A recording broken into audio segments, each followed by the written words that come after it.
Alhamdulillah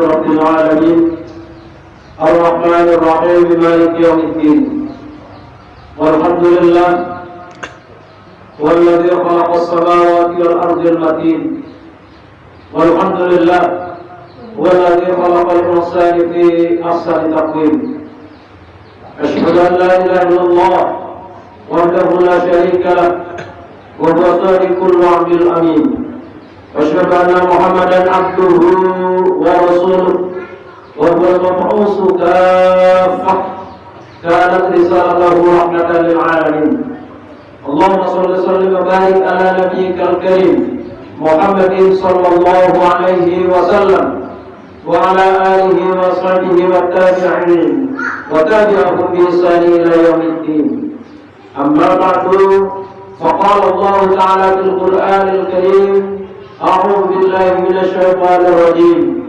يا أيها الذين آمنوا اتقوا الله حق تقاته ولا تموتن إلا وأنتم مسلمون وقال أيضا يا أيها الذين آمنوا اتقوا الله وقولوا قولا سديدا يصلح لكم أعمالكم ويغفر لكم ذنوبكم ومن يطع الله ورسوله فقد فاز فوزا عظيما Allahumma arhamna bil Qur'an.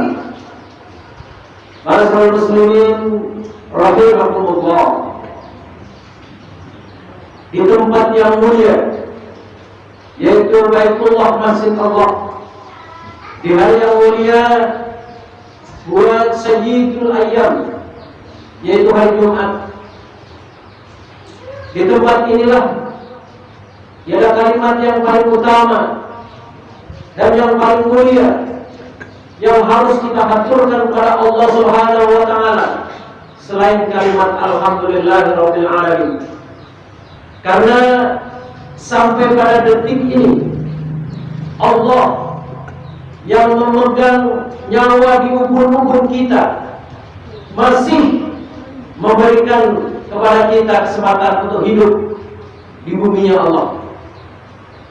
Yang sungguh kita semua tidak ada yang tahu harus berapa harikah kita, berapa jam, berapa menit, berapa detikkah kita berada di buminya Allah ini.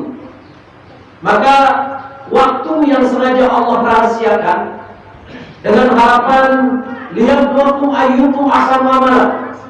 Kematian hamba Allah, kematian manusia sengaja Allah rahasiakan dengan harapan manusia yang masih diberikan kesempatan hidup ini selalu berlomba-lomba untuk berbuat baik di hadapan Allah Subhanahu wa taala. Maka dalam kesempatan kali ini Allah masih memberikan nikmat sehat dan juga kesempatan sehingga hati kita, fisik kita diringankan dan dimudahkan oleh Allah untuk memenuhi undangan Allah Subhanahu wa taala. Dan tentunya undangan Allah ini resmi Allah abadikan di dalam Al-Qur'anul Karim yang berbunyi a'udzubillahi minasyaitonir rajim. Ya ayyuhalladzina amanu idza nudiya lis-sholati min yaumil jum'ah fas'au ila dzikrillah wa dzarul bay'. Dzalikum khairul lakum in kuntum ta'lamun. Ini resmi undangan dari Allah. Allah yang menciptakan manusia, Allah yang telah memberikan kesempatan hidup, dan Allah yang memberikan gratis kita menghirup udaranya Allah Subhanahu wa taala. Undangan yang Allah panggil kepada seluruh umat manusia, ya ayyuhalladzina amanu, hai orang-orang yang beriman, orang-orang yang percaya kepada Allah, orang-orang yang percaya kepada panggilan Allah. Maka sungguh saat ini Allah telah memanggil kita, yaitu untuk segera melaksanakan sholat Jumat. Dan semua tinggalkanlah aktivitas duniawi, baik kalian sedang melaksanakan aktivitas ma'isyahnya. Ketika Allah memanggil untuk segera melaksanakan sholat Jumat, tinggalkan semua aktivitas duniawi dan kita segera menuju mengingat Allah di masjid-masjidnya Allah. Kenapa? Banyak kita jumpai di masjid-masjid yang besar kadang-kadang tidak terpenuhi. Masjid pelosok-pelosok kadang-kadang juga tidak terpenuhi, karena masih banyak orang yang belum paham bahwa dzalikum khairul lakum in kuntum ta'lamun. Waktu antara sekitar jam 11 sampai jam setengah 1 ini tidak ada perbuatan yang baik ketika datang hari Jumat, kecuali mereka meninggalkan semua hiruk pikuk dunia dan mereka masuk ke masjidnya Allah, pikir mengingat Allah Subhanahu wa Ta'ala. Itu pekerjaan yang terbaik menurut Allah dan Rasulnya. Kenapa masih hari ini orang tidak terpanggil? Karena mungkin hal ini tidak disampaikan, sehingga umat Islam masih terlalai dengan kehidupan dunia. Masyaallah muslimin rahimakumullah. Itulah wujud syukur kita hari ini, yaitu dengan memenuhi panggilan Allah, kita melaksanakan sholat Jumat berjamaah. Walaupun kita ini banyak orang yang zalim, banyak yang menganiaya diri kita, hidup kita masih berkelimangan dengan dosa, tapi kita tetap berbaik sangka kepada Allah. Kita rakus akan ampunan dan fadilah dari Allah, maka mudah-mudahan aktivitas kita pada siang hari ini bernilai ibadah dan pahala di hadapan Allah Subhanahu wa Ta'ala.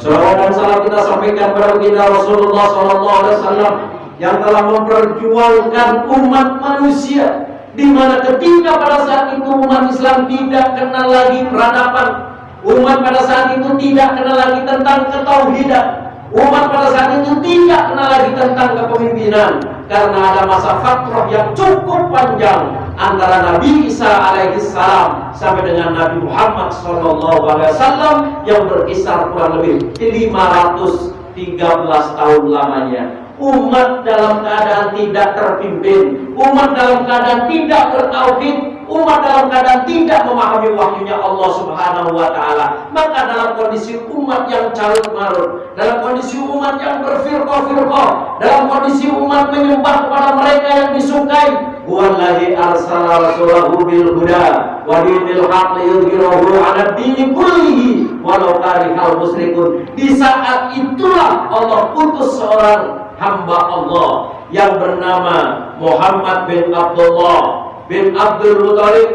bin Hashim bin Abdi Manaf, dan sampai kepada kilat, yaitu Nabi Muhammad SAW, di mana beliau ditugaskan untuk merubah sebuah sistem minadh dhulumati ilan nur, dari orang-orang yang gelap dengan firman Allah, orang-orang yang gelap dan tidak paham dengan persatuan dan kesatuan umat, orang-orang yang tidak paham umat Islam harus punya pemimpin, disampaikanlah oleh Rasulullah SAW dengan jelas, sejelas-jelasnya, sehingga sebagian kecil mereka tunduk dan taat kepada Allah dan Rasulnya, sehingga mereka memilih Nabi Muhammad sebagai pemimpinnya. Tapi juga tidak sedikit orang-orang yang menolak apa yang disampaikan oleh Rasulullah, sehingga mereka masih mempertahankan Abu Jahal sebagai pemimpin mereka. Masyaallah muslimin rahimakumullah, ini yang harus kita selalu bersolawat mendoakan pada Rasulullah SAW, sehingga kita termasuk nantinya berharap orang-orang yang diakui oleh Rasulullah sebagai umat beliau.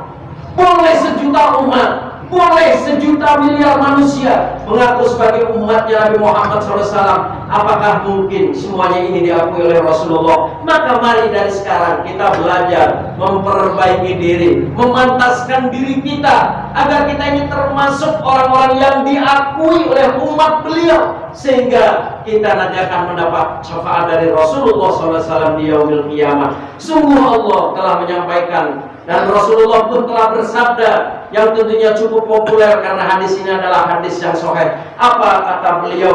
Kullu ummati yadkhulul jannah illa man aba.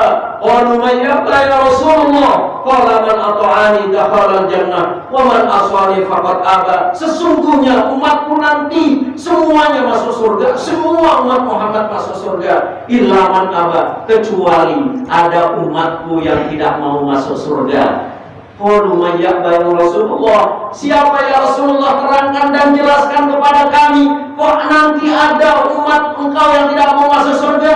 Rasulullah menjawab, man ata'ani dakhala jannah wa man asani faqad aba. Orang-orang yang mau tunduk kepada Allah, orang-orang yang mau tunduk kepada jalan Allah, orang-orang yang mau taat kepada Rasulullah, orang-orang yang mau taat kepada ajaran Rasulullah, itulah orang yang ingin masuk surga. Dan orang-orang yang tidak mau tunduk dan taat kepada ajaran Allah dan Rasulnya, itulah ternyata umat Muhammad yang tidak mau masuk surga. Ma'asyiral muslimin rahimakumullah, mari kita sama-sama menghisap diri kita dan menghisap saudara-saudara kita. Tidak perlu kita sebutkan nama-nama dan angkanya, tapi tentunya kita paham berapa banyak hari ini umat manusia yang tidak tunduk kepada ajaran Allah, yang tidak tunduk kepada Al-Qur'anul Karim. Mereka selalu menyampaikan rasa keimanannya terhadap Al-Qur'anul Karim, tetapi ketika ayat itu disampaikan kepada mereka, mereka ramai-ramai menolak ayat itu. Mereka mengatakan cinta dan sayang berselawat kepada Nabi Muhammad SAW, mengklaim sebagai umat beliau, tapi tidak sedikit ketika hadis Rasulullah disampaikan kepada mereka, mereka mengatakan menolak dengan begitu hebatnya. Inilah mungkin karakter-karakter atau jiwa-jiwa yang anti dengan surganya Allah. Inilah manusia-manusia yang sengaja mempersiapkan dirinya dari sekarang untuk masuk dalam neraka-nerakanya Allah. Na'udzubillah, summa na'udzubillah. Ma'asyiral muslimin rahimakumullah, seandainya bersyukur kita dengan benar sesuai dengan ajaran Allah dan Rasulnya, seandainya bersalawat kita pun sesuai dengan ajaran Allah dan Rasulnya, dan ini salah satu kewajiban daripada seorang khatib untuk menyampaikan hal itu kepada musyawirin, maka insya Allah saya yakin umat Islam yang dahulunya pernah menjadi jaya raya, umat Islam yang dahulu pernah menjadi rahmatan lil alamin, umat Islam sempat memimpin peradaban, umat Islam sempat memimpin dunia kurang lebih 14 abad, ini akan kembali terulang kembali, akan memimpin peradaban. Tapi ironisnya umat Islam hari ini yang mayoritas, tapi justru minoritas memahami kepada Al-Quran dan Sunnahnya, sehingga walhasil sampai detik ini perekonomian tidak lagi dipegang oleh umat Islam. Hukum dan peraturan pun, hukum Allah seakan-akan menjadi sebuah momok bagi umat Islam khususnya. Ironisnya hadirin masyaallah muslimin rahimakumullah, mereka mengaku cinta kepada Allah, mereka mengaku beriman kepada Allah dan Rasulnya, mereka mengaku menjadi dirinya muslim, mengaku dirinya sebagai umat Islam, tapi justru orang inilah yang paling pertama menolak kalau ada umat manusia ini yang sedang memperjuangkan berlakunya syariat Islam. Ini ironis bagi kita, menyedihkan rasanya.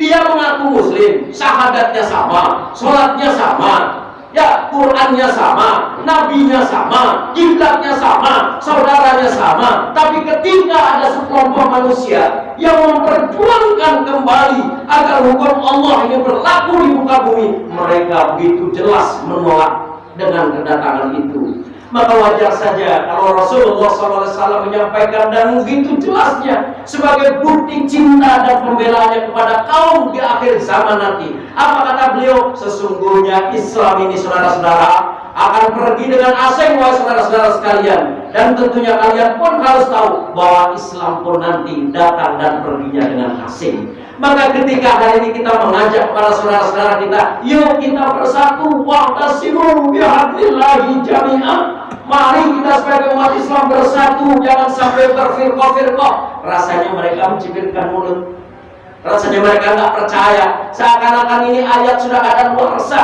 Maka tidak begitu laku kalau ayat ini kita sampaikan di atas mimbar, tapi lebih laku lagi kalau di atas mimbar kita bicara, yuk kita belajar wudu yang benar, yuk kita belajar sholat yang benar, yuk kita belajar puasa yang benar. Tapi mereka lupa dengan sebuah sejarah yang telah dipraktekkan oleh Rasulullah SAW, bahwa semua tadi yang saya sebutkan itu diawali dengan ajakan Rasulullah SAW, wa'tasimu bihablillahi jami'a wa la tafarraqu. Bersatu dulu umat Islam dalam satu kepemimpinan. Baru kalau umat Islam sudah bersatu dan umat Islam sudah punya pemimpin, maka akan terlaksana segala bentuk peraturan yang datangnya dari Allah dan Rasulnya. Ikhwanillah yang saya hormati dan yang saya cintai karena Allah, sedetik saja mari kita merenung.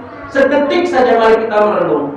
Mungkinkah suatu peraturan bisa berlaku tanpa pemimpin? Pasti antum teriakkan hati, kalbunya berkata bahwa tidak akan mungkin sebuah peraturan atau hukum atau undang-undang berlaku tanpa adanya pemimpin. Dan ini ternyata tidak dipahamkan oleh para dai, oleh para mubalik, oleh para ustadz, para ajengan, sehingga mereka tidak mendambakan kepemimpinan dalam hidupnya. Walaupun keyakinan mereka terhadap Al-Quran mungkin mereka akan yakin 100%, tapi mereka tidak pernah berpikir bagaimana Al-Quran ini bisa berlaku, bagaimana Al-Quran ini bisa diaktingkan oleh umat manusia, bagaimana Al-Quran ini akan menjadi undang-undang dalam kehidupan manusia. Dan kalau umat Islam sendiri tidak punya pemimpin, maka hal yang demikian tentunya bukan hal yang aneh, karena memang ada 5 dalam kepemimpinan umat Islam, sebagaimana hadis Rasulullah SAW sampaikan, "Tabunun nubuwwatu fikum masyaallah summa yarfa'uha idza syaa yarfa'uha." Ada 5 kepemimpinan dalam kehidupan umat manusia, umat Islam khususnya. Yang pertama apa? Tabunun nubuwwah, dalam kepemimpinan berbentuk kenabian. Sistemnya adalah nubuwah, pemimpinnya adalah seorang nabi. Kapan itu berlaku? Dari semenjak Nabi Adam alaihissalam sampai berakhirnya Nabi Muhammad sallallahu alaihi wasallam. Satu fase. Setelah itu apa kata Rasulullah SAW? Maka akan dilanjutkan, summa takunu khilafah ala minhajin nubuwah wa huwa khilafahur rasyidin. Maka setelah berakhirnya kepemimpinan umat Islam dengan 25 nabi yang diakhiri Nabi Muhammad SAW, maka dilanjutkan kepemimpinan Islam dalam bentuk sistem kekhilafahan yang dipimpin oleh seorang khalifah. Maka wafatnya Nabi Muhammad SAW ini seharusnya jadi renungan bagi umat Islam sekarang, pentingnya sebuah kepemimpinan. Wafatnya Nabi Muhammad SAW, walaupun dalam hadis sahihnya menyampaikan disegerakanlah apabila ada saudara kita yang meninggal untuk dikuburkan, karena surga dan bidadari sudah rindu menanti di sana. Tapi fakta dan realisasinya, ketika Rasulullah SAW wafat, tidak langsung dikubur, tapi harus menunggu 3 malam 2 hari sampai terwujudnya, terangkatnya kepemimpinan berikutnya yang berbentuk khalifah dalam sistem khilafah. Maka setelah masa fatrah 3 malam 2 hari, terpilihnya seorang Abu Bakar As-Siddiq, baru jasad Rasulullah SAW dikebumikan. Ini kalau kita mau berpikir saja sejenak, pentingnya umat Islam harus punya pemimpin. Sampai-sampai jasad tidak langsung dikubur gara-gara umat Islam belum punya pemimpin.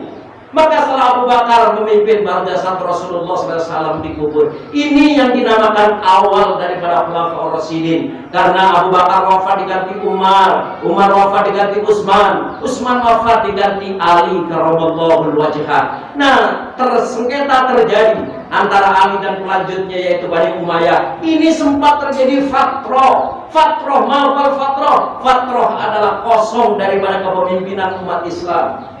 Dari Nabi Isa alaihissalam kepada Rasulullah sempat ada masa fatrah 500 tahun lamanya. Dari Nabi Muhammad kepada Khulafaur Rasyidin ada masa fatrah 3 malam 2 hari lamanya. Maka ketika zaman Khulafaur Rasyidin yang akan dilanjutkan oleh Bani Umayyah atau dengan kita kenal Mulkan Adhan, itu juga ada masa fatrah kurang lebih 6 bulan lamanya. Berjalanlah masa kepemimpinan melalui Mulkan Adhan yang diawali oleh Bani Umayyah, dan ketika masuk pada pertengahan Bani Abbasiyah, maka berakhirlah Mulkan Adhan dengan masa fatrah 3 tahun 6 bulan. Baru setelah itu Abu Sufyan As-Sufyan melanjutkan masa kepemimpinannya mulai dari pertengahan Bani Abbasiyah ini sampai berakhirnya kepemimpinan Turki Utsmani yang masa fatrahnya tadi 3 tahun 6 bulan. Maka setelah berakhir Turki Utsmani, maka berakhir pula fase yang keempat, yaitu Mulkan Jabarian. Jadi pada tanggal 3 bulan 3 tahun 1924 diumumkan di seluruh penjuru dunia. Pada tanggal 3 bulan 3 tahun 1924 diumumkan, dimaklumatkan, disampaikan pada seluruh dunia bahwa sistem kekhilafahan yang pada saat itu dipimpin oleh seorang khalifah yang bernama Abdul Majid II telah berakhir, telah bubar. Maka tak lagi umat Islam punya pemimpin, maka tak lagi umat Islam punya seorang khalifah. karena Turki pada saat itu yang dijadikan sentral kekhilafan Islam telah dirubah menjadi Republik Islam Turki. Naudzubillah, subhanallah. Maka semenjak itulah umat Islam tak lagi punya pemimpin. Umat Islam tak lagi bersatu. Karena apa? Mereka hidup dalam firqah masing-masing. Ada kiai yang membuat organisasi A, ada yang membuat B, C, D, dan seterusnya. Maka ketika ada 1000 kiai, akan ada 1000 firqah. Dan ini yang terjadi pada zaman sekarang. Alhamdulillah, dengan seizin Allah, ada salah satu hamba Allah di tengah-tengah umat yang tidak paham, yang belum memahami tentang kepemimpinan umat Islam. Di tengah-tengah umat manusia ketika mendengar khilafah seakan-akan negara, ya, karena ini hasil daripada rekayasa orang Yahudi dan Nasrani untuk mereka konfrontir kalimat khalifah khilafah ini sebuah negara. Walhasil umat Islam ini sekarang kalau dengar khilafah itu seakan-akan negara. Maka saya tidak pernah henti-hentinya dimanapun saya menyampaikan, baik di masjid maupun di musola, maupun di hotel-hotel, maupun di tempat lapang luas lainnya, saya sampaikan, demi Allah, khilafah bukan negara. Karena negara terbatas dengan teritorial, tapi khilafah adalah rahmatan lil alamin. Maka tahun 1997, tepatnya pada tanggal 18 Juli dimaklumatkan kembali sistem kekhilafan Islam, di mana saat umat pada saat itu anti terhadap khalifah. Siapa beliau? Beliau adalah seorang yang berketurunan Arab, berkelahiran di Nusa Tenggara Barat, masa mudanya belajar di Gontor, dan sekarang beliau ada di Lampung. Beliau adalah Syekh Abdul Qadir Hasan Al-Baroja, orang yang cukup tawadhu dan merendahkan diri. Di tengah-tengah umat hari ini tidak mampu, tidak berani memproklamirkan sebuah kekhilafan dan kepemimpinan, beliau dengan penuh tawadhunya berani diangkat menjadi seorang khalifah yang ke-105. Buat hasil sampai dengan sekarang. Maka alhamdulillah, dengan seizin Allah, dengan hidayah Allah, dengan pilihan Allah, kita hari ini summa arsalnal kitaba allazi istafaina min ibadina. Kalian ini adalah pilihan Allah. Setelah bertahun-tahun kalian diproses oleh Allah, akhirnya hidayah Allah turun kepada kalian, dan kalian hari ini masuk ke dalam jamaahnya Allah, yaitu jamaah sistem kekhilafan Islam yang dipimpin oleh seorang khalifah. Maka wadhkuru ni'matallahi 'alaikum, bersyukurlah kalian, karena ini adalah nikmat yang paling besar di dunia ini. Karena barang siapa yang tidak punya seorang pemimpin, dalam hidupnya tidak pernah berbaiat, apa kata Rasulullah SAW? Man mata fi unuqihi wa huwa laysa bai'atun kal maitata jahiliyah. Barang siapa yang menutup usianya dan dia tidak diikat lehernya dengan baiat kepada Allah melalui khalifah, maka sungguh matinya mati jahiliyah. Maka jamaah rahimakumullah, wujud syukur kita kepada Allah, wujud terima kasih kita kepada khalifah kita. Mari kita sama-sama memperjuangkan dan menyampaikan kepada seluruh umat manusia bahwa umat Islam harus punya seorang pemimpin, dan pemimpin umat Islam dari Nabi Adam sampai dengan Nabi Muhammad itu adalah seorang nabi dengan sistem khilafah. Setelah Nabi Muhammad wafat, maka pemimpin umat Islam tidak lagi seorang nabi dan tidak pula sistem kenabian, tapi sudah dipraktekkan oleh orang-orang yang terbaik setelah Rasulullah. Apa itu? Yaitu sistemnya khilafah, dan pemimpinnya adalah seorang khalifah. Barakallahu wa lakum fil Qur'anil azim, wa nafa'na wa iyyakum bima fihi minal ayati wa dzikril hakim. Taqabbal minni wa minkum tilawatahu innahu huwal ghafurur rahim.